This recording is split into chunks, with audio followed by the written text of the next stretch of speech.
ଲିଜା କଣ ବସିଛୁ? ପାଣି ଗ୍ଲାସ ଦିଅ ମତେ। ପାଣି? ହଁ। କି ପାଣି? ଗରମ ପାଣି ନା ଥଣ୍ଡା ପାଣି? ଥଣ୍ଡା ପାଣି। ଥଣ୍ଡା ପାଣି ଗରମଟା ଥଣ୍ଡା କରିକି ଆଣିବି ନା ସିଧା ସଳଖ ଥଣ୍ଡା କରିକି ଆଣିବି? ସିଧା ସଳଖ ଥଣ୍ଡା ପାଣି ଆଣିବି।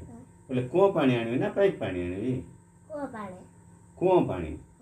କୂଅରୁ କେମିତି ମଇଳା ପାଣିଟା ଆଣିବି ନା ତାକୁ ଫିଲ୍ଟର ପକେଇକି ଫିଲ୍ଟର ପାଣି ଆଣିବି କଣଟା? ଫିଲ୍ଟର ପାଣି। ଫିଲ୍ଟର ପାଣି? ଆଉ ଫିଲ୍ଟର ପାଣିଟା ଯଦି ଆଣିବି ବୋଇଲେ ମୁଁ ପିତ୍ତଳ ଗ୍ଲାସରେ ଆଣିବି ନା ଷ୍ଟିଲ୍ ଗ୍ଲାସରେ ଆଣିବି? ଷ୍ଟିଲ୍ ଗ୍ଲାସରେ। ଷ୍ଟିଲ୍ ଗ୍ଲାସରେ? ଅଧା ଆଣିବି ନା ପୁରା ଆଣିବି? ଅଧା। ଅଧା? ହଁ। ଅଧା ଆଣିଲେ କେମିତି ହବ? ଅଧା ଆଣିଲେ ଅଧା ଆଣିଲେ ପେଟ ପୁରିବ କି ତମର? ହଁ। ହଁ? ଯଦି ପେଟ ନ ପୁରିଲା ବୋଲେ ଆଉଥରେ ଯାଇକିରି ଆଣିବି ନା ଆଣିବିନି? ଆଉଥରେ ଯାଇକି ଆଣିବ। ଆଉଥରେ ଯାଇକି ଆଣିବି? ଆଉଥରେ ଯାଇକି ଆଣିଲେ ମୁଁ କ'ଣ କେମିତି ଚାଲି ଚାଲି ଯିବି ନା ଧାଇଁ ଧାଇଁ ଯିବି? ଚାଲି ଚାଲି। ଚାଲି ଚାଲି ଯାଇକିରି ଆଣିବି? ଚାଲି ଚାଲି ଯାଇକିରି ଆଣିଲେ ମୋତେ କିଏ କହିବ ତ ଯଦି ଶୋଷ ବେଶୀ ଲାଗୁଥିବ ମୁଁ ଚାଲି ଚାଲି ଯାଇକିରି ଆଣିବି ହେଲେ ବେଶୀ ଶୋଷ ଲାଗିବ ହେଲେ ମୁଁ କେମିତି କରିବି? କେମିତି କରିବି? ମୋତେ ପିଇଦେବ। ପିଇଦେବି ଆଣିକିରି? ମୁଁ ନିଜେ ପିଇଦେବି ନା ନିଜେ ତମେ ହାତରେ ପିଇବ? ହାତରେ।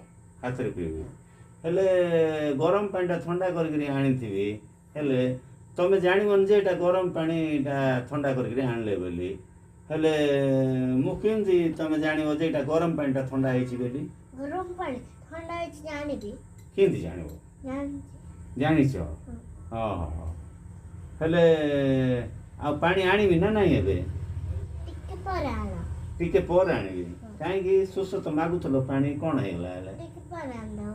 ଟିକେ ପରେ ଆଣିବି? ମାଗୁଥିଲ ପରା ପାଣି ତମେ? ହଁ ମାଗୁଥିଲି ଯେ ଟିକେ ପରେ ଆଣିଦେବ। ଟିକେ ପରେ ଆଣିବି? ଏବେ ଶୋଷ ଆଉ ଲାଗୁନି? ମୋର କଥା ଶୁଣିକି ଶୋଷ ମରିଗଲା କି ତମର?